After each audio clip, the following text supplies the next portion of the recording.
Bonjour tout le monde, bienvenue dans votre cours de maths et de mathématiques. Et oui, nous faisons les deux. Aujourd'hui, on va voir la périodicité puis l'arrondissement. On va commencer tout de suite avec la périodicité. Dans le fond, c'est juste une manière d'écrire un nombre qui a un développement décimal infini, puis que, bon, on n'est pas capable d'écrire jusqu'à l'infini, hein, on peut pas se rendre. Donc bref, mettons si je veux écrire 2 tiers, ça va être l'équivalent de 0,66666, puis là on pourrait aller jusqu'à l'infini. Des fois, vous, votre calculatrice va même mettre un 7 à la fin parce qu'elle va décider d'arrondir. Nous, ce qu'on va faire maintenant pour régler ce problème-là, on va laisser faire ça, puis on va dire qu'on sait que le 6 se répète un nombre infini de fois. Donc, on va mettre une barre par-dessus, donc un signe périodique, pour dire qu'il se répète un nombre infini de fois. Un autre exemple qu'on peut faire ensemble, parce que c'est pas vrai que c'est toujours juste un nombre qui se répète à la fin.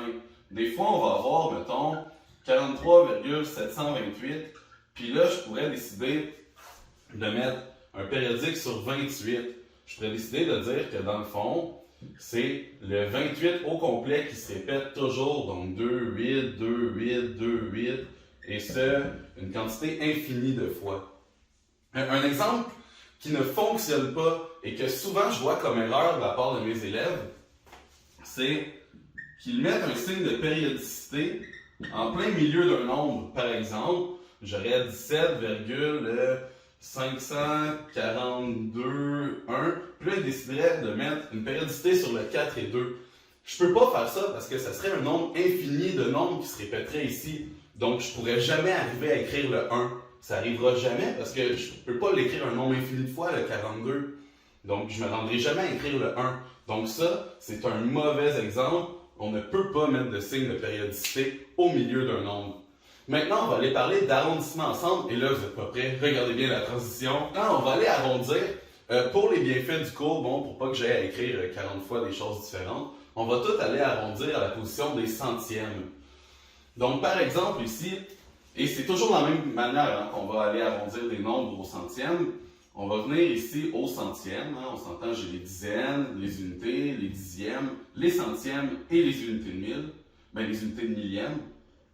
Donc, bref, les millièmes.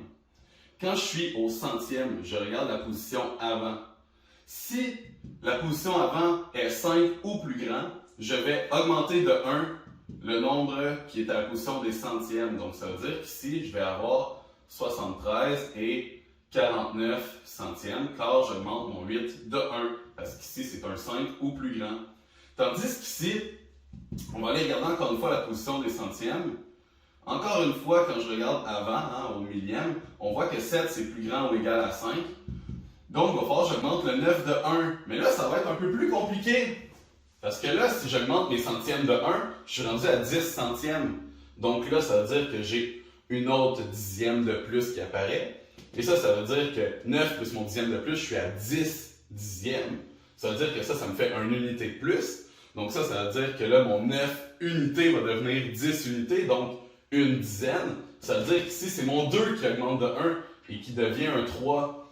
Et là, bon, souvent les élèves, vous faites ça comme ça, vous venez m'écrire tous les zéros pour les positions avant, ce qui est correct, mais nous, bon, on sait que 430 et 0 centième, c'est l'équivalent de 430. Donc, on va venir l'écrire tout simplement.